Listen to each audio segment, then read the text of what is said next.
if you want to be best in your job, you have to always kind of be peeking around the corner, or right? What's over there? Like, what's happening over there? Because when you're in the media business, or even in the marketing business, you have to know who your consumer is. And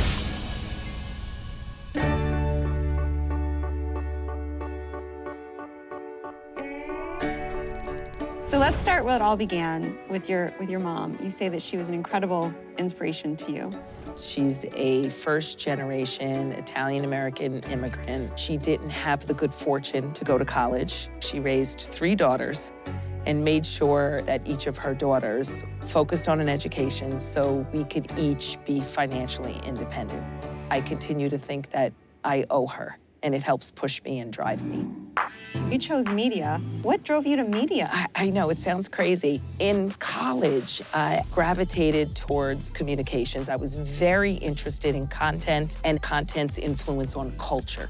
And that's kind of what landed me in the business of content, which has become media and advertising. And you started as an intern? So I started as an intern, which is totally coincidental, but at NBCUniversal. So I show up for my first day as the bright, new, cheery intern. And I said, hi, I'm Linda Yakarino. I'm the new intern. And they were like, Linda who? From where? No record of Linda. What? So I went home so downtrodden and upset. And they're like, don't worry, we're gonna call you in a couple of days. We're gonna figure this out. And I ended up in the media planning department. And that's where the love affair was born.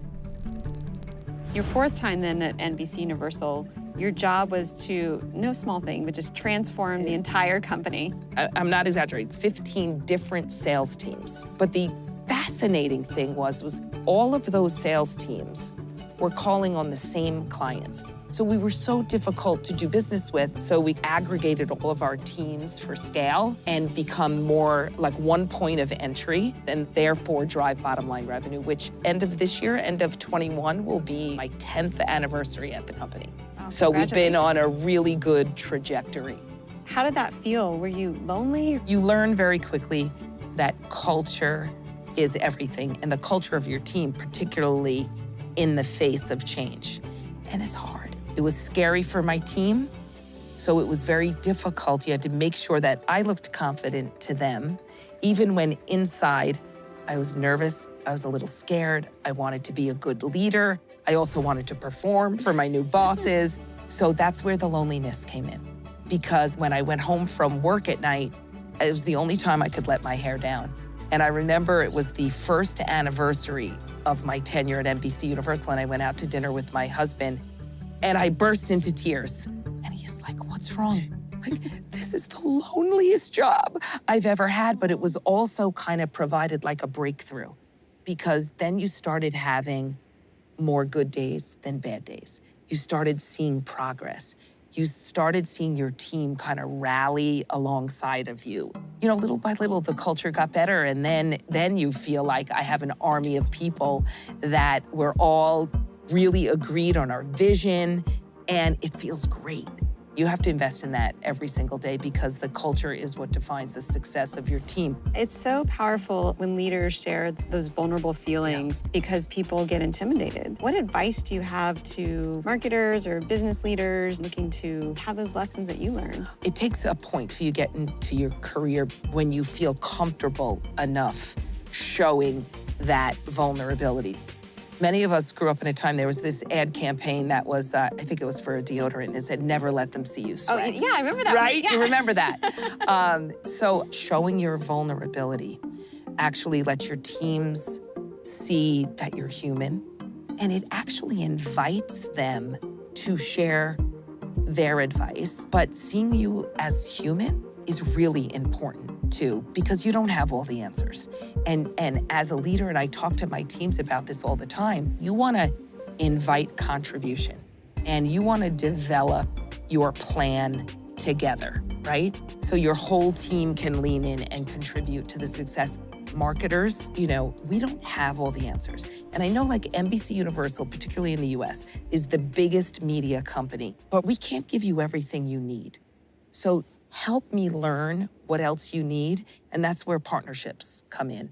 because we're confident enough in our own business and our partnership together, then we want to introduce you to partners of ours. Because if I bring a partner along with me, it's like introducing you to a good friend, a mutual friend that you believe in and you trust in. And that takes a little courage too. What are some of the most innovative things that you're most proud of? We're about a week away from the 1-year anniversary of Peacock, our new streaming platform. It was probably about 9 months in the making. Developed the strategic plan, the business case, pitched it to the then CEO, my boss, Steve Burke.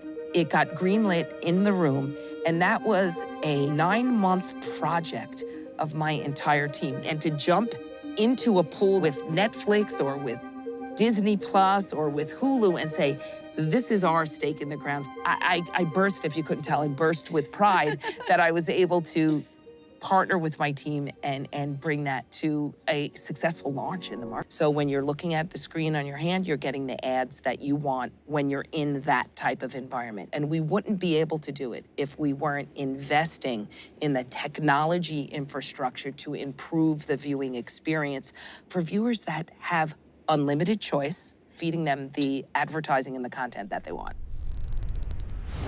You've said that we're all living at that intersection of media and technology. What do you mean by that? People say, oh, there's a bunch of tech companies over there, or that's a media or content company over there. Consumers don't think that. It's the consumer first, and if we're serving that experience right, and the products we bring to the market are influenced by that intersection, then we'll be best in class because the consumers are very vocal. They'll tell you where they're going. They'll tell you what they want. You've also said that consumers are just demanding innovation. How can marketers be innovating for the future? Let's think about the change in consumption in just the last 15 months. There's been such an acceleration of the viewing behaviors of consumers moving to streaming. So what I always talk to marketers about is how can we string all those things together? So in the past, we would have had a conversation just about your interest in sports or how you want to interact with broadcast television or cable television. We can't do that anymore. We have to stitch them all together to give you the scale that you need, and that requires technology. It requires data sophistication. So what I tell marketers to think about is let's learn from what we were doing in the past, but not let that legacy process and behavior hold us back from thinking about what's new. You drive big transformations, but you also have been one of the only women in the room. How hard is that? Particularly earlier in my career, when I first started noticing sitting around the table that I was the only woman, I took it as a very unique opportunity to be able to stand out. Because I thought that the chances were greater that someone would remember the studied, prepared, ready to go woman in the room as compared to the 10 or 15 men that were in the room. So it probably created, typical of women, that we prepare more, that we are more focused and specific on what we want to accomplish.